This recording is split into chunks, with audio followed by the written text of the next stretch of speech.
Captain Sarah Chen stood at the viewing port of the Galactic Council transport ship, watching the planet Xerion 7 grow larger in the viewport. The world looked like a nightmare made real. Swirling storms of acid rain painted the atmosphere in sickly green and yellow clouds, while massive lightning strikes crackled across continents covered in what appeared to be nothing but jagged mountains and toxic swamps. "Are you absolutely certain about this?"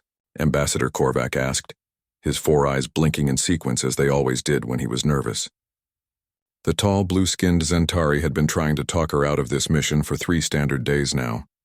"The atmospheric readings show poison levels that would kill most species within minutes. The gravity is twice what your people consider normal. The wildlife," he shuddered, his gill slits fluttering. "The wildlife makes our worst predators look like harmless pets." Sarah turned from the viewport, her dark eyes calm and determined. At 32 years old, she had already survived 2 previous Deathworld expeditions that had claimed the lives of entire alien survey teams. Her reputation among the Galactic Council was legendary. The human woman who walked on worlds where others feared to land their ships. "The Council needs those rare Earth deposits, Ambassador," she replied, checking the seals on her environmental suit one more time. "Xerion 7 has the largest concentration of trilithium and quantum crystals ever discovered. Without them, faster-than-light travel becomes impossible for half the galaxy. Someone has to go down there and establish mining operations. But why does it have to be you?" Korvac pressed. "We could send automated probes, robotic miners. There are other ways." Sarah smiled, the expression not quite reaching her eyes. "Because every probe you've sent has been destroyed within hours. Every robotic system fails when it encounters whatever's down there. You need someone who can adapt, think, survive. You need a human." The other species in the Galactic Council had learned this truth the hard way over the past 50 years since first contact. While they had superior technology, vast knowledge, an incredible civilization spanning thousands of worlds, they had all evolved on garden worlds, planets with perfect temperatures, gentle weather, and cooperative ecosystems. Humanity had crawled up from Earth, a world that tried to kill them every single day for millions of years. Where others saw certain death, humans saw Tuesday. Dr. Vex, the expedition's chief scientist, approached with his tablet displaying the latest surface scans. The insectoid researcher's compound eyes reflected the data streams as he spoke in his characteristic, clicking accent. "The indigenous life forms are unprecedented.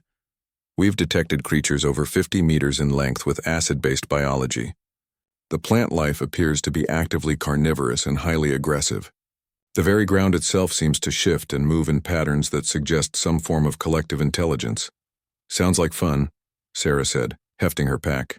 It contained everything she would need to survive for 30 days on the surface: food, water, medical supplies, communications equipment, and enough firepower to level a small city. Her rifle was a custom human design, built to punch through armor that could stop antimatter bullets. As the transport ship entered the planet's outer atmosphere, the entire vessel began to shake violently. Warning alarms blared throughout the corridors as the ship's shields strained against the corrosive atmosphere. Through the viewport, Sarah could see the landing shuttle, a small, heavily armored craft designed to survive atmospheric entry on hostile worlds. "Final approach in 10 minutes, came the pilot's voice over the intercom. Even he sounded nervous, and Pilot Jax had flown combat missions in 3 different galactic wars. Sarah made her way to the shuttle bay, where a small crowd had gathered to see her off. Representatives from a dozen different species watched with expressions ranging from admiration to outright disbelief. To them, what she was about to do was tantamount to suicide. Commander Thorak, a massive warrior from the militaristic Korgani Empire, stepped forward. His people were considered among the toughest in the galaxy, capable of surviving in environments that would kill most others. "Human Sarah," he said in his deep, gravelly voice, "my people have a saying, only the dead know no fear. Yet you show no fear of this death world. How?" Sarah paused at the shuttle door, considering her answer. "Commander, fear is a tool. It keeps you alive by making you careful. But if you let it control you, it becomes a cage. My people learned long ago that sometimes the most dangerous path is the only one that leads where you need to go." She sealed her helmet and activated her suit's systems. The heads-up display came alive with environmental readings, threat assessments, and navigation data. Everything looked as bad as expected. The shuttle launch was violent, with the small craft bucking and rolling as it fought through the planet's turbulent atmosphere. Sarah felt her bones rattle with each impact against air currents that could have torn apart buildings. Below them, the surface of Zerion 7 revealed itself in all its hostile glory. Vast forests of metallic trees swayed in winds that howled at over 200 kilometers per hour. Rivers of what looked like molten metal carved channels through landscape that seemed to pulse with its own malevolent life.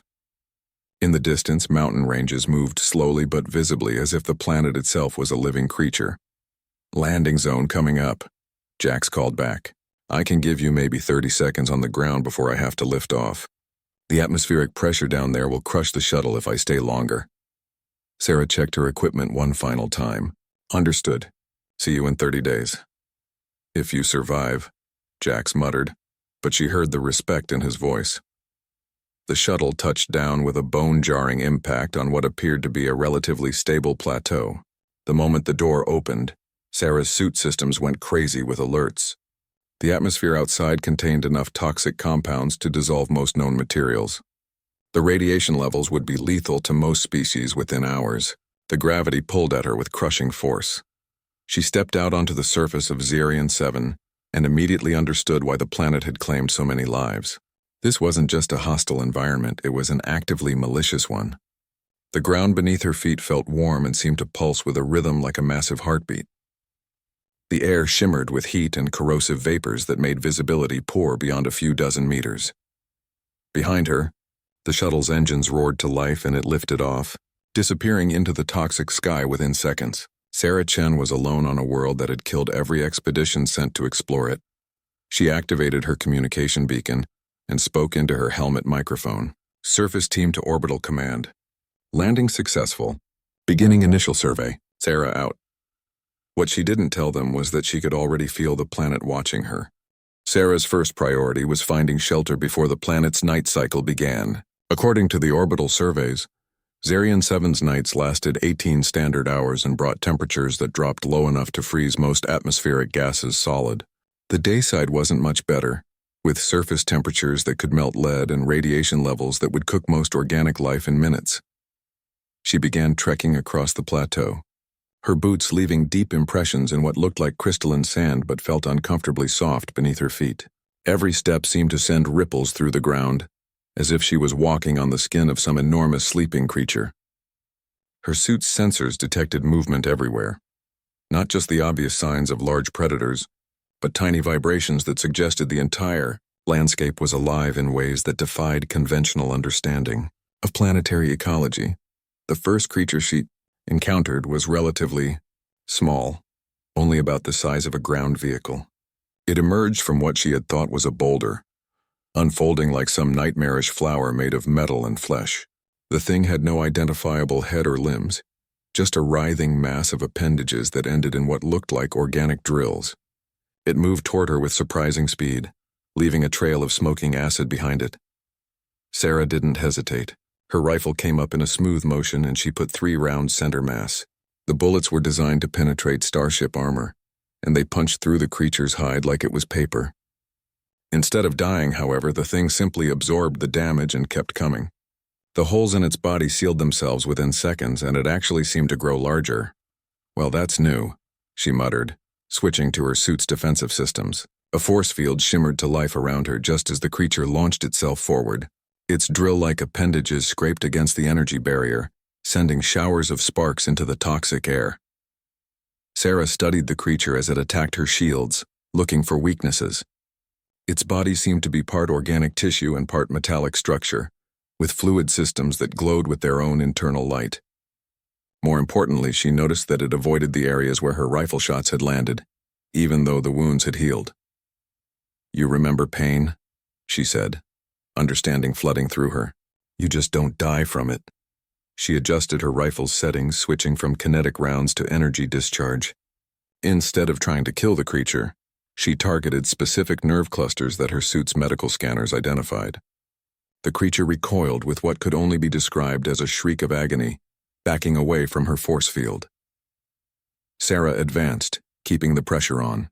Each shot made the creature retreat further until it eventually slithered back into its boulder disguise and went dormant. She had learned her first lesson about Zerion 7.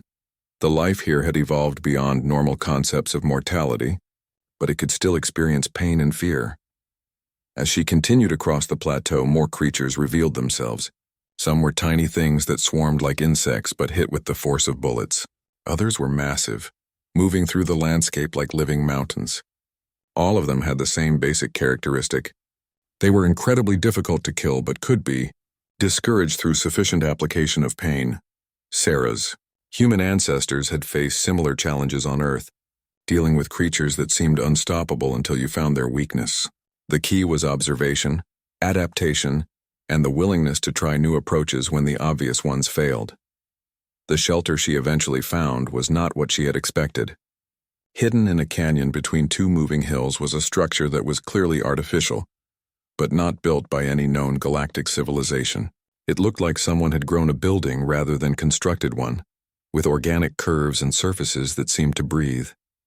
The entrance was a circular opening that dilated like an iris as she approached. Her suit's sensors detected no immediate threats, but also no obvious power sources or technology she could recognize. The interior was warm and dry, with walls that provided their own soft illumination. Most importantly, the atmospheric reading showed that the air inside was breathable for humans, though still toxic to most other galactic species. Sarah set up her base camp in what appeared to be a central chamber, unpacking her equipment and establishing communications with the orbiting fleet. The delay was significant due to the planet's electromagnetic interference, but she managed to get a signal through. "This is Surface Team Alpha," she reported. "Initial survey complete. The planet's ecosystem is more complex than anticipated.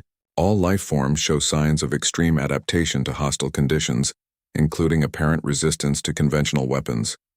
I've located what appears to be an abandoned structure of unknown origin for use as base camp." The response came back nearly an hour later, crackling with static. "Surface Team, this is Command. Unknown structure may pose contamination risk. Recommend establishing sterile shelter using your own equipment." Sarah looked around the chamber that had provided her with breathable air, protection from the elements, and what felt like a safe haven on a world designed to kill visitors. "Command, that's a negative. Current shelter is secure and providing necessary life support. We'll continue mission as planned." She cut the transmission before they could argue further. Command was thinking like aliens, seeing every unknown as a potential threat to be avoided. Sarah was thinking like a human, seeing every unknown as a potential resource to be exploited. As the planet's brutal night began to fall, the temperature outside dropped with frightening speed. Through the structure's transparent sections, she could see the landscape transforming. The moving hills settled into different positions like animals finding comfortable places to sleep. The acid storms intensified, turning the sky into a light show of corrosive lightning. But inside her strange shelter, Sarah was warm and safe. She spent the night studying her scanner readings and planning her next day's exploration. The trilithium deposits were located in a valley system about 50 kilometers from her current position. Getting there would require crossing terrain that had destroyed every previous expedition sent to this world. The difference was that those expeditions had been led by species that saw Zerion 7 as an enemy to be fought. Sarah was beginning to understand that the planet wasn't malicious. It was just so thoroughly hostile that the distinction didn't matter. Everything here had evolved to survive in conditions that would instantly kill most galactic life. The key wasn't to fight the planet, but to learn from it. As she drifted off to sleep, she could hear sounds from outside, the calls of creatures moving through the night, the grinding of stone against stone as the landscape continued its slow dance, and underlying it all, that heartbeat rhythm she had noticed when she first landed. Zerion 7 was alive in a way that challenged every assumption about how planets worked. And for the first time since landing, Sarah Chen smiled. This was exactly the kind of impossible challenge that humans specialized in, turning into an advantage. Tomorrow she would begin her journey to the trilithium deposits. But tonight she rested in shelter, provided by a world that supposedly wanted her dead. Sarah woke to the sound of her shelter's walls humming with a low, rhythmic vibration. Dawn on Zerion 7 was unlike anything she had experienced on other worlds. Instead of gradual brightening, the toxic sky simply shifted from one shade of hostile yellow-green to another. The temperature climbed rapidly from the brutal cold of night to the scorching heat of day within minutes. Outside, the landscape had rearranged itself during the night cycle. Hills had moved to new positions, valleys had opened where none had existed before, and what appeared to be a new river of molten metal was flowing along a path that had been dry land when she arrived. She packed her equipment methodically, taking only what was essential for the 50-kilometer trek to the trilithium deposits. Her suit's power cells were performing better than expected in the planet's electromagnetic field, and her food supplies were adequate for the extended mission. Most importantly, her weapons had proven effective at discouraging the local wildlife, even if they couldn't kill it outright. As she prepared to leave the shelter, Sarah noticed something that made her pause. The iris door that had opened for her arrival now showed signs of having been used recently, not by her, but by something else. The edges were worn in patterns that suggested regular passage by creatures much larger than herself. "Interesting," she murmured, checking her rifle one more time. "Someone else calls this place home." The trek across Zerion 7's shifting terrain was like navigating a puzzle that changed its rules every few hours. Sarah found herself developing new strategies for dealing with each type of landscape she encountered. When crossing the metallic forests, she learned to read the rhythm of the swaying trees and time her movements to avoid being crushed by their dance. When traversing the crystalline deserts, she discovered that walking in specific patterns prevented the sand from liquefying beneath her feet. Most importantly, she began to understand the planet's predators. They weren't mindless killing machines as the previous expedition reports had suggested. They were intelligent creatures following complex behavioral patterns that had evolved over millions of years. The key was learning to read their intentions and respond appropriately. The first major test came when she encountered what her scanners identified as an apex predator, a creature the size of a small starship that moved through the landscape like a living earthquake. It had the general shape of a massive serpent, but its hide was composed of the same metallic organic hybrid material she had seen in the smaller creatures. Most notably, it had dozens of sensory organs that tracked her movement with obvious intelligence. Previous expeditions had tried to hide from such creatures or fight them directly. Both approaches had failed catastrophically. Sarah chose a third option. She approached the creature openly, weapons lowered but ready, and waited to see what it would do. The massive predator studied her for several long minutes, its sensory organs tasting the air and analyzing her electromagnetic signature. Finally, it made a sound, a deep, resonant note that seemed to vibrate through the ground itself. Sarah realized it was trying to communicate. She activated her suit's audio systems and tried to replicate the sound. Her first attempts were obviously inadequate, but the creature seemed to understand the intent. It repeated the note, then added what sounded like harmonics. Sarah tried again, and this time managed something closer to the original tone. What followed was the most unusual conversation of Sarah's life. Using combinations of sound, electromagnetic pulse patterns from her suit and body language, she managed to establish basic communication with the apex predator. The creature was curious about her, recognizing that she was unlike any life form it had encountered before. More importantly, it seemed to approve of her approach. Where other visitors had brought fear and aggression, Sarah brought curiosity and respect. The creature eventually moved aside, allowing her to pass through its territory unmolested. As she continued toward the trilithium deposits, Sarah found herself thinking about the implications of what had just happened. Zerion 7 wasn't just a hostile death world. It was a complex ecosystem with its own forms of intelligence and culture. The creatures that had killed previous expeditions might have been defending their territory rather than simply acting on predatory instincts. The terrain began to change as she approached. The valley system where the trilithium deposits were located, the organic metallic hybrid landscape gave way to formations that were clearly artificial. Massive structures rose from the valley floor like the ribs of some enormous creature, but they showed clear signs of intelligent design and construction. Sarah's scanner readings went wild as she crested the final ridge and looked down into the valley. The trilithium deposits were there, just as the orbital surveys had indicated. Vast veins of the precious crystal that glowed with their own internal light. But they weren't just lying scattered on the surface as expected. They had been incorporated into a vast complex of structures that stretched across the entire valley floor. Someone had been mining Zerion 7 for a very long time. and they were still there. As Sarah made her way down into the valley, she could see movement among the structures. The beings that lived here were unlike anything in the galactic databases. They appeared to be the same organic metallic hybrid as everything else on the planet, but they moved with purpose and intelligence. They had built cities, created art, developed technology that worked in harmony with their hostile environment rather than fighting against it, and they had been watching her approach for hours. A delegation of the valley dwellers emerged from their largest structure as Sarah reached the valley floor. They were roughly humanoid in shape, but clearly adapted for life on Zerion 7.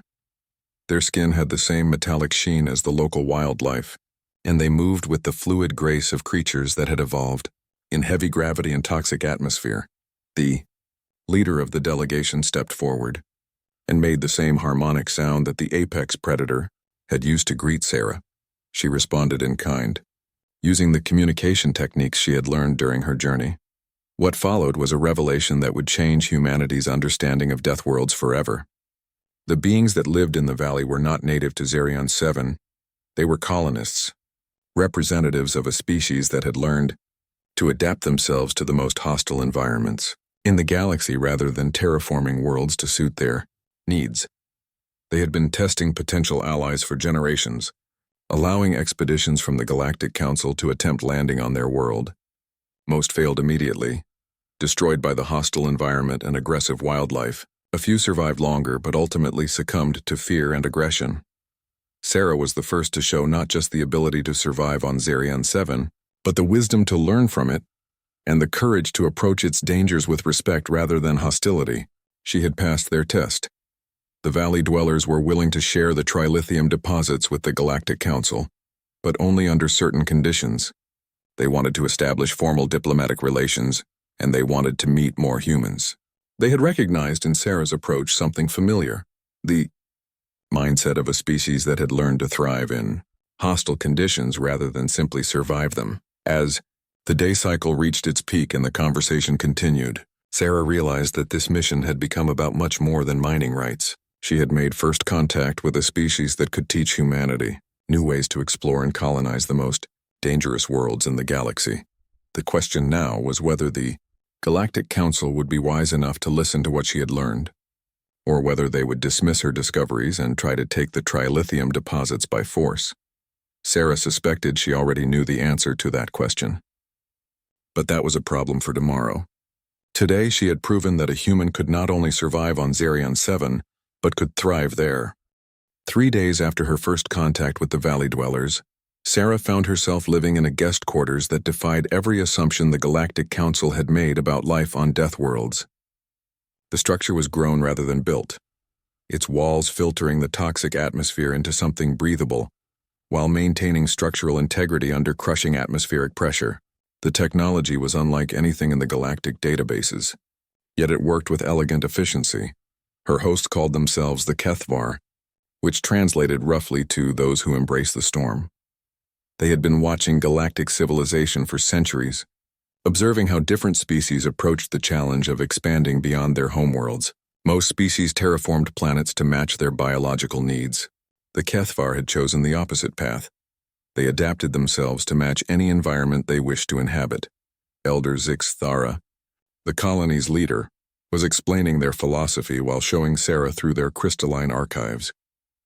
The Kethavar's written language was three-dimensional, carved into trilithium matrices that held information in quantum states. Each archive crystal contained the equivalent of an entire planetary library. "Your species intrigues us, Sarah Chen." Zixthera's translated voice resonated through her communication implant. "We have observed 12,000 expeditions to Zerion 7 over the past 3 centuries. All failed until yours. Yet you succeeded not through superior technology or overwhelming force, but through adaptation and understanding." Sarah studied a crystal that showed the evolutionary history of the Kethvar. They had started as a species not unlike humans. Bipedal, carbon-based, originally evolved on a garden world. But instead of spreading across gentle planets that matched their biology, they had systematically adapted themselves to survive in increasingly hostile environments. Each generation became more resilient, more capable of thriving where others would die. "The question," Zixthera continued, is whether your people will learn from this discovery or attempt to repeat the mistakes of those who came before. As if summoned by those words, Sarah's communicator crackled to life with an incoming transmission from the orbital fleet. Commander Thorak's voice was tense with barely controlled aggression. "Surface Team Alpha, this is Fleet Command. We've detected massive energy signatures from your location. Report your status immediately." Sarah exchanged a look with Zixathera, noting the subtle shift in the Elder's posture that indicated concern.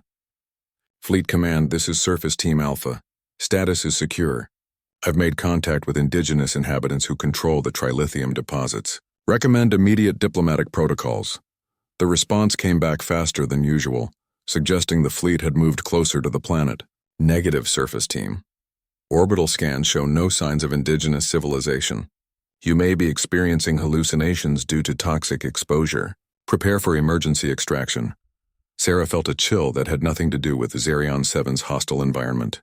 The Galactic Council's first response to something they didn't understand was to deny its existence, then try to control it through force.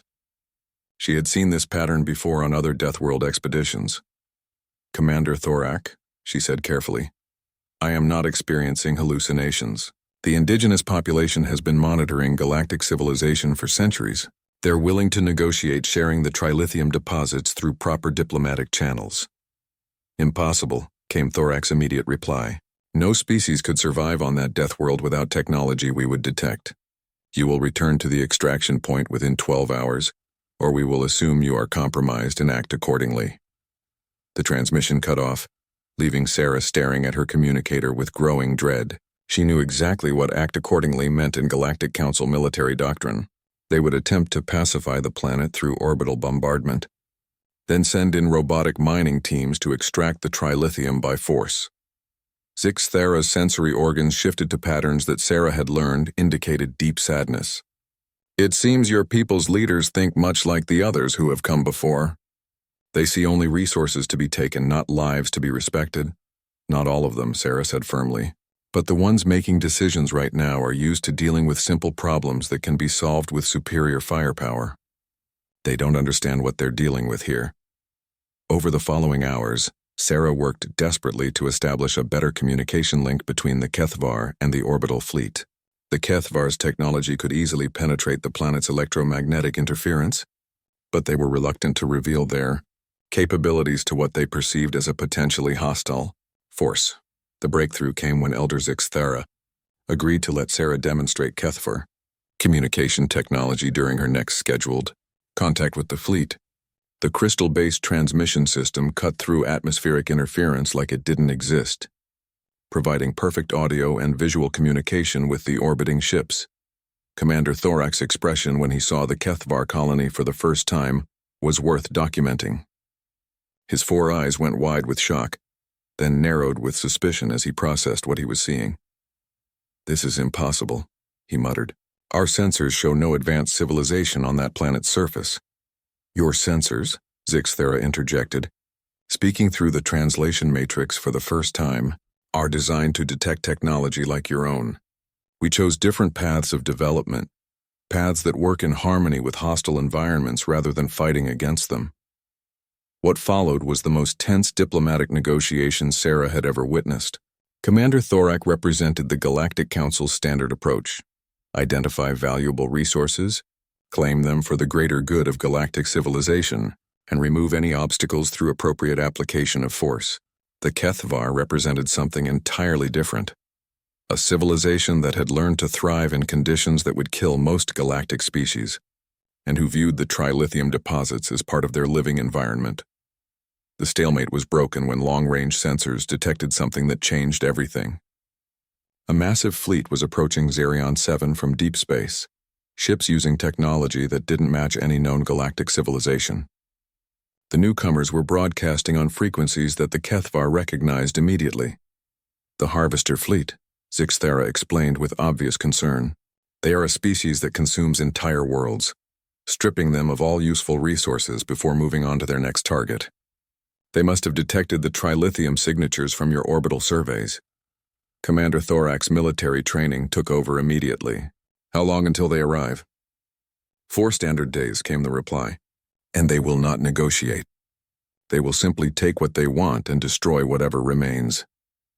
Sarah saw the change in Thorak's expression as the situation shifted from a simple resource extraction mission to a potential military conflict. How many ships?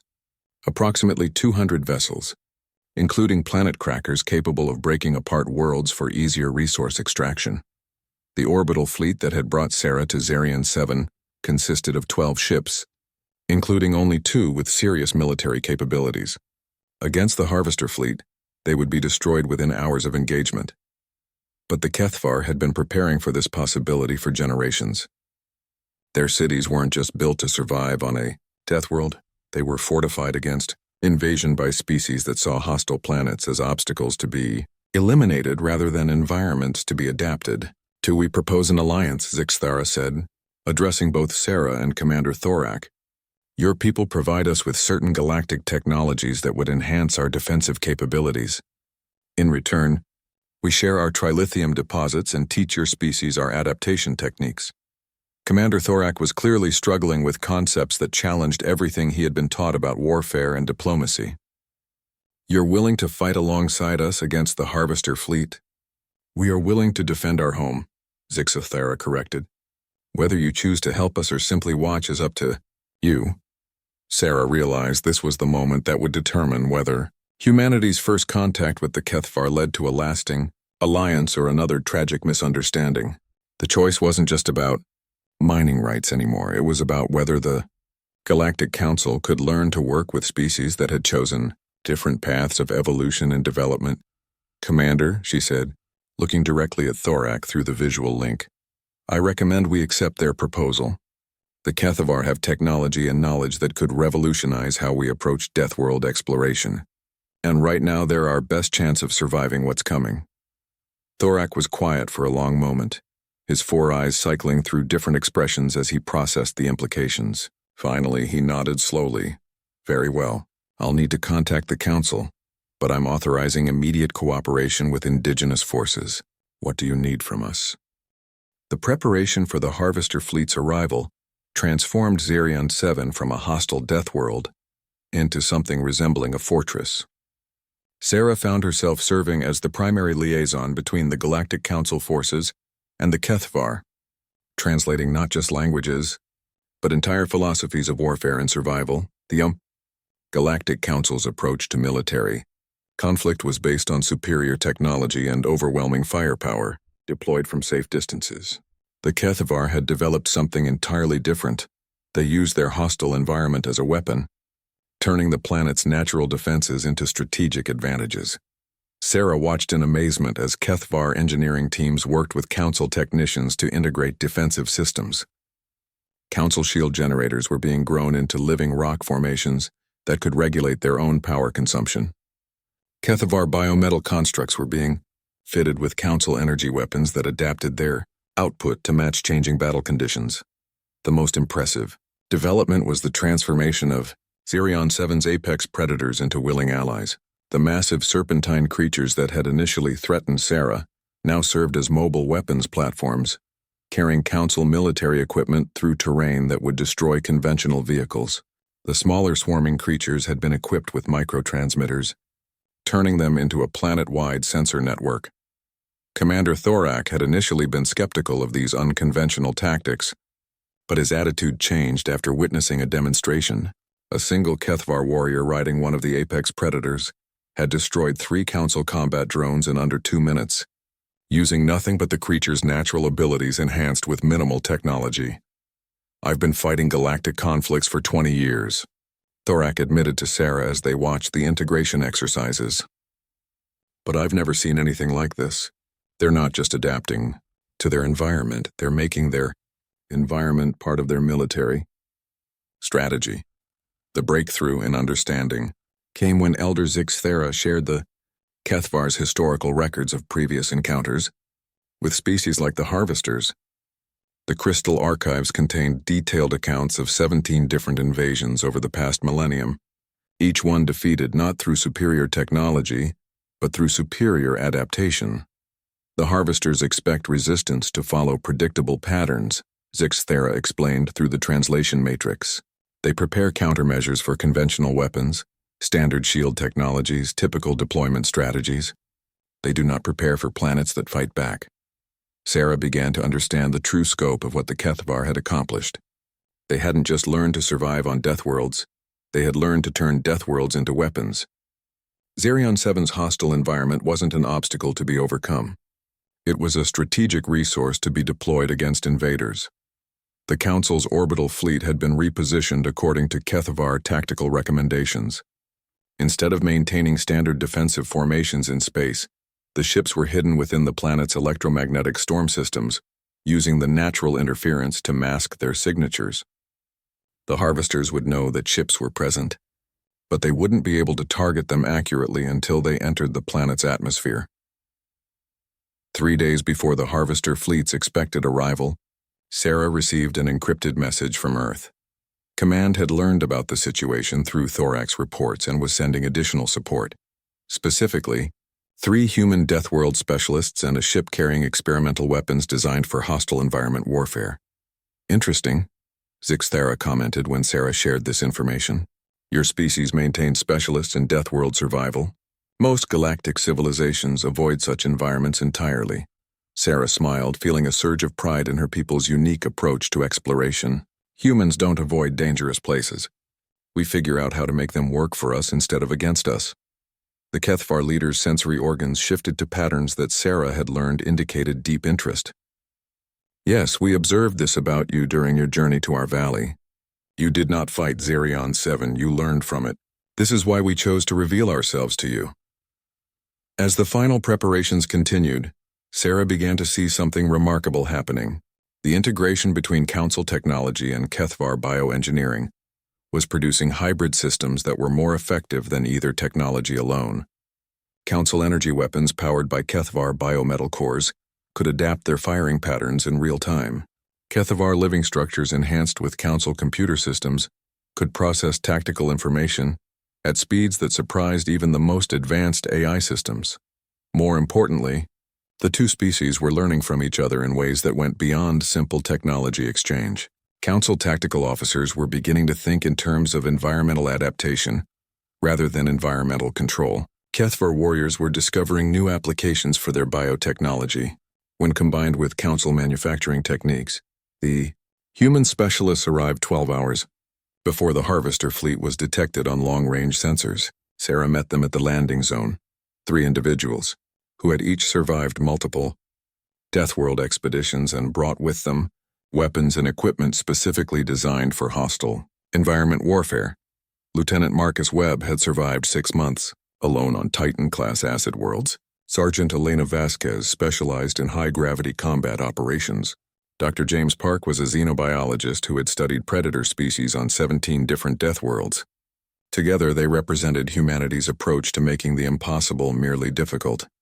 So, Webb said, as he surveyed the transformed landscape of Zerion 7, we're working with the local wildlife to fight off planet crackers? Sounds like Tuesday to me. Dr. Park was immediately fascinated by the Kethvar bioengineering. Within hours of arrival, he was working with their biotechnicians to develop new hybrid organisms specifically designed for combat applications. The results were creatures that existed at the intersection of biology and technology, capable of surviving in vacuum while carrying weapons that could damage starship hulls. The harvester fleet dropped out of faster-than-light travel at the edge of the Zerion 7 system with the confidence of a species that had conquered thousands of worlds. Their ships were massive, utilitarian constructs designed for one purpose, extracting every useful resource from a planet before moving on to the next target. Sarah watched their approach from the Kethvar Command Center, a living structure that had grown throughout the valley's mountain range, and now served as a fusion of organic computer system and military headquarters. The harvester ships were impressive in their brutal efficiency, but they were following predictable patterns based on standard planetary conquest doctrine. They're scanning for defensive installations, reported Vasquez, who had integrated her human tactical training with Kethvar strategic thinking, looking for shield generators, weapons platforms, military bases. They won't find any, Zixthera noted with satisfaction, because our defenses are not installations. They are the planet itself. The first phase of the harvester attack followed exactly the pattern that the Kethvar had predicted. Orbital bombardment designed to eliminate any obvious military targets, followed by atmospheric penetration to begin resource extraction. The bombardment was devastating, enough firepower to crack continents and boil oceans, but Zerion 7 absorbed the punishment like it had absorbed every other hostile force that had tried to destroy it over millions of years. The planet's natural electromagnetic storms dispersed energy weapons. The moving landscape redirected kinetic bombardment into harmless areas. The living mountains simply regrew any damaged sections within hours. Impossible, came the translated transmission from the Harvester Fleet Commander. No planet can withstand this level of bombardment without taking damage. That's when Sarah realized the true genius of the HFY strategy. The Harvesters weren't fighting a civilization. They were fighting a world that had evolved specifically to survive attacks exactly like theirs. The second phase of the attack began when Harvester ships entered the atmosphere to begin direct resource extraction. This was when the real battle started. The apex predators that Sarah had first encountered as threats now emerged from their hiding places, carrying council weapons and HFY biotechnology. Creatures the size of small starships launched themselves at Harvester vessels with enough force to breach hull plating. The swarming creatures that had once attacked Sarah now served as a coordinated intelligence network, guiding defensive fire with precision that no computer system could match. Sarah found herself in the middle of a battle unlike anything in galactic military history. She was riding one of the apex predators through the toxic atmosphere, using human reflexes and training to coordinate attacks between Council orbital forces and HFY ground defenses. Her rifle had been modified with HFY biometal, components that let it adapt its ammunition to whatever target she was engaging. The Harvester forces had prepared for conventional resistance from a standard planetary defense grid. They had not prepared for a world where every creature, every landscape feature, and every atmospheric phenomenon was part of a coordinated military response. More importantly, they had not prepared for the psychological impact of fighting an enemy that turned their own tactics against them. The Harvesters used fear and overwhelming force to break enemy morale, but Zerion 7 had spent millions of years developing immunity to fear, and overwhelming force was just another environmental hazard to be adapted to. As the battle reached its climax, Sarah realized that this conflict would change how the galaxy understood Deathworlds forever. The HFY had proven that hostile environments weren't obstacles to be overcome, they were strategic advantages to be exploited. And humanity, with their unique talent for thriving in impossible conditions, had found their perfect allies in the galaxy's most dangerous places. The aftermath of the Harvester defeat left Zerion 7 scattered with the wreckage of 200 ships that had been designed to crack planets. Instead, the planet had cracked them. Sarah stood on a ridge overlooking what had once been the Harvester flagship, now serving as a nesting site for a family of apex predators who had claimed it as territory. The battle had lasted only 18 hours, but its implications would reshape galactic civilization for generations. Word of the defeat had already spread through faster-than-light communication networks, reaching every major world in Council space. For the first time in recorded history, a Harvester fleet had been completely destroyed without the use of superweapons or overwhelming numerical superiority. The galactic response has been interesting, Commander Thorak reported during the post-battle briefing. His respect for both the HFY and Sarah had grown considerably over the past week. 17 different species have requested permission to send delegations to study HFY adaptation techniques. The Science Council wants to establish a permanent research station, and the military command is asking for detailed tactical reports on everything we observed. Sarah exchanged a look with Elder Zixthara, noting the subtle patterns in the HFY leader's sensory organs that indicated amusement. I suspect they're all missing the point, she said. Indeed, Zixthara agreed. They wish to learn our techniques so they can apply them to their existing approaches to warfare and exploration. But our techniques work because they represent a fundamentally different philosophy. You cannot simply add adaptation to a strategy based on domination and expect it to work. The truth of this became apparent over the following days as various council delegations arrived on Zerion 7. Each species approached the HFY with their own assumptions about how technology and tactics should work. The Zentari wanted to understand how HFY bioengineering could enhance their existing manufacturing processes. The Korgani were interested in weaponizing the adaptation techniques for conventional military applications. The insectoid researchers wanted to categorize and study everything they saw. All of them struggled with the fundamental concept that the HFY didn't control their environment. They partnered with it. The breakthrough came when Dr. Park, working with HFY biotechnicians, successfully adapted a human volunteer to breathe Zerion 7's atmosphere without life support equipment. The process took 3 days and involved introducing HFY biometal organisms into the volunteer's respiratory system.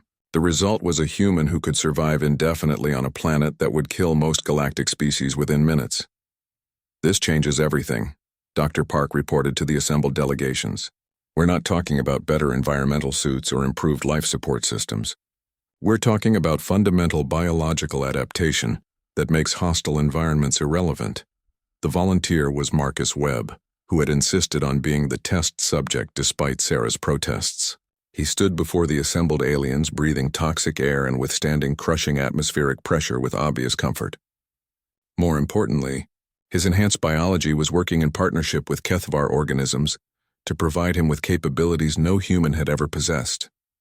"I can see electromagnetic patterns in the atmosphere," Webb reported. His voice carried through bioengineered vocal modifications. "Feel gravitational variations through my skin. My enhanced reflexes are fast enough to dodge energy weapon fire. And I'm still completely human.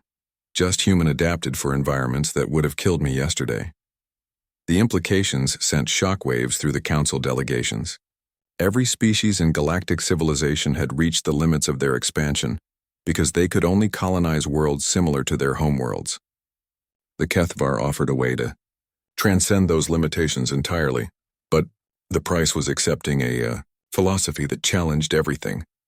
The galactic civilizations believed about progress and development. "Your people expand by changing worlds to match your needs," Zixithara explained to the assembled delegates. "We expand by changing ourselves to match the worlds we encounter. Both approaches have advantages, but only one allows you to truly claim the galaxy's most hostile environments." Sarah watched the delegates process this information with varying degrees of understanding and resistance. Some species were intrigued by the possibilities. Others were horrified by the concept of deliberately modifying themselves to match hostile environments. A few were already calculating how to use adaptation techniques to gain military advantages over their rivals. The most interesting response came from the human delegation that had arrived with additional Deathworld specialists. Commander Sarah Chen was no longer just an explorer. She had become the primary advocate for a new approach to galactic expansion that combined human adaptability with HFY bioengineering. "The question," she addressed the assembled delegates, "is whether we're going to use this knowledge to continue the same old patterns of competition and domination, or whether we're going to learn something genuinely new about how civilizations can develop." Over the following weeks, Sarah found herself serving as an unofficial ambassador between the HFY and the various council delegations. Each species wanted something different from the partnership, and most of them wanted it on their own terms. The HFY were willing to share their knowledge, but only with species that demonstrated genuine understanding of the adaptation philosophy. The first major test came when a Centauri military expedition attempted to force access to HFY bioengineering facilities. They arrived with enough firepower to level a continent, demanding immediate cooperation in the name of galactic security. Their assumption was that any species advanced enough to defeat the Harvesters would recognize the superiority of Centauri military doctrine. They were wrong. The Centauri expedition found themselves facing not just HFY defenders, but the planet itself. Zerion 7's wildlife had learned to recognize hostile intent during the Harvester battle, and they responded to the Centauri threat accordingly. Within hours, the expedition's ships were being systematically disabled by creatures that moved through toxic storms like they were gentle breezes. Sarah negotiated a peaceful resolution, but the message was clear. The HFY would share their knowledge freely with those who approached them with respect, but they would defend themselves against anyone who tried to take that knowledge by force. The incident established a new dynamic in galactic politics. For the first time, A species had demonstrated the ability to make Deathworlds into strategic advantages rather than obstacles. The implications extended far beyond military applications. It opened up entire categories of worlds for potential colonization and resource extraction. But it also required accepting that some problems couldn't be solved through superior technology and overwhelming force. Sometimes the solution was learning to become something new. As Sarah prepared her final reports for transmission to Earth, she realized that her mission to Zarian 7 had accomplished far more than anyone had expected. She had not only secured access to the trilithium deposits, but had opened up entirely new possibilities for human expansion into the galaxy's most hostile environments. The real question was whether humanity would be wise enough to embrace those possibilities, or whether they would try to use them to continue old patterns of competition and conflict with other species. Sarah suspected she already knew the answer. Humans had never been content with easy solutions when difficult ones offered greater opportunities, and the partnership with the Kethvar offered the greatest opportunity in human history, the chance to make every world in the galaxy a potential home. 2 years after the Battle of Zarian 7, Sarah Chen stood on the observation deck of the research station that had grown around the original Kethvar Valley settlement. The station was a marvel of hybrid technology, council engineering integrated with Kethvar bioarchitecture, creating structures that were both artificial and alive. Through the transparent walls, she could see human researchers working alongside Kethvar biotechnicians, their bodies adapted for Zarian 7's hostile environment. The transformation had been remarkable. What had started as a simple mining operation had become the galaxy's first truly integrated Deathworld research facility. Scientists from dozens of species came to study adaptation techniques, but only those who accepted the Kethvar philosophy were allowed to proceed beyond basic observation. The latest reports from Earth are encouraging, Dr. Park said, joining Sarah at the viewing window. His own adaptations were more extensive than Webb's had been. His modified biology allowed him to work comfortably in environments that would destroy standard life support equipment. The Colonial Development Authority has approved funding for 15 new Deathworld exploration missions using Kethvar-enhanced teams. Sarah nodded, watching a group of adapted humans working with apex predators to install mining equipment in a trilithium formation. The sight would have been impossible to imagine when she first landed on Zarian 7, but now it seemed natural. What about the other council species? Mixed results, Park admitted. The Zentari are still trying to figure out how to weaponize adaptation techniques without actually adapting themselves. The Korgani have established a small research program, but they're approaching it like military training rather than biological integration. The insectoid researchers are making progress, but slowly. This had been the pattern across galactic civilization. Most species could understand the theoretical benefits of adaptation, but few were willing to accept the fundamental changes it required. They wanted the advantages of partnership with hostile environments, without giving up their assumptions about how technology and civilization should work. Humans, with their history of thriving in impossible conditions, had proven to be natural partners for the Kethvar approach. Human colonies were being established on worlds that other species considered uninhabitable. Human exploration teams were pushing into regions of space that had been considered too dangerous for galactic civilization. There's something else, Park continued, his tone becoming more serious. Long-range sensors have detected another harvester fleet approaching the Cygnus sector. This one is much larger, over 1,000 ships. Sarah felt a familiar surge of anticipation rather than fear. The first harvester defeat had sent shockwaves through their empire, forcing them to reconsider their approach to planetary conquest. 1,000-ship fleet represented a significant escalation, but it also represented an opportunity. Have they requested our assistance? The Cygnus Defense Coalition formally requested support yesterday. They're offering full access to their technological databases in exchange for Kethvar adaptation assistance. Sarah smiled, remembering her first encounter with Zarian 7's apex predators. I assume we're going to help them? Elder Zixthera has already approved deployment of a joint human Kethvar expedition. The interesting part is that 3 other council species have requested permission to send adapted volunteers with the mission. This was a significant development. For 2 years, most galactic civilizations had resisted the idea of biological adaptation, preferring to study Kethvar techniques from a safe distance. The prospect of another harvester invasion was forcing them to reconsider their assumptions.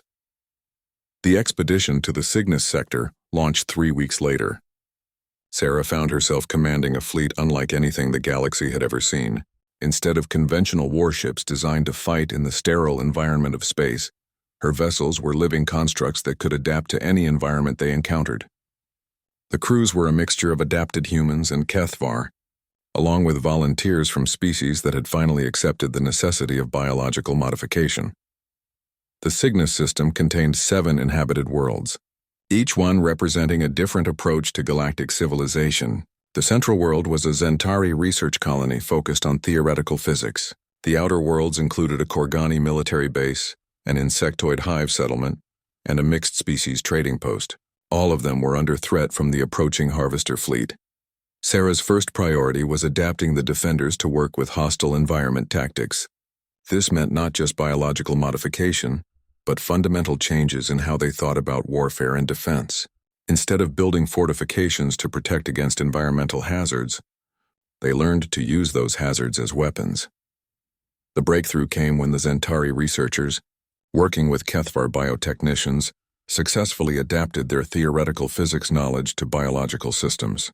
The result was defenders who could manipulate gravity and electromagnetic fields through enhanced biological processes, rather than mechanical technology. We're not just fighting the harvesters, Sarah realized as she watched adapted Zentari researchers demonstrate their new capabilities. We're proving that adaptation works for every species, not just humans and Kethvar. The Battle of the Cygnus sector was larger and more complex than the defense of Zerion 7, but the outcome was never really in doubt. The Harvester fleet had adapted their tactics based on their previous defeat, bringing weapons designed to counter biological defenses and environmental manipulation. But they were still thinking in terms of technology versus technology, overwhelming force versus defensive systems. They weren't prepared for defenders who had become part of their environment, rather than simply using it. The adapted defenders didn't just fight from their worlds, they fought as their worlds. Gravity became a weapon. Atmospheric pressure became a tool. Electromagnetic fields became extensions of their nervous systems. The harvesters found themselves facing not planets with defensive systems, but planets that were themselves defensive systems. The defeat was even more complete than the first one. Over 800 harvester ships were destroyed or disabled, while the rest fled in complete disorder. More importantly, the success proved that the adaptation philosophy could be applied by any species willing to embrace it. The aftermath transformed galactic civilization in ways that Sarah was still trying to understand. Species that had been confined to narrow ranges of habitable worlds were suddenly able to claim territory in the galaxy's most hostile regions. Competition for resources decreased as the total amount of accessible space increased exponentially. But the most important change was philosophical. The old model of galactic expansion, based on domination and control, was being replaced by something new. Partnership with hostile environments opened up possibilities that control could never achieve. Sarah's final report to Earth was both an ending and a beginning. Her mission to secure trilithium deposits had succeeded beyond anyone's expectations, but it had also launched humanity into a new era of galactic exploration. The partnership with the Kethvar had given humans access to adaptation techniques that would allow them to thrive anywhere in the galaxy. Standing on the observation deck of the Zerion 7 research station, watching adapted humans and Kethvar working together to push the boundaries of what was possible, Sarah realized that her journey to a Deathworld had become something much more significant. She had helped prove that the galaxy's most dangerous places weren't obstacles to be avoided or conquered. They were opportunities to become something greater than any species had ever imagined possible. The Deathworld that was supposed to kill her had instead become the foundation for a new kind of civilization, one based on adaptation, partnership, and the understanding that sometimes the most dangerous path was the only one that led to truly extraordinary destinations. As she prepared for her next assignment, leading the first human Kethvar expedition to the galaxy's core worlds, Sarah, Chen smiled at the irony. They had claimed the Deathworld would kill her. Instead, it had taught her how to make any world a home.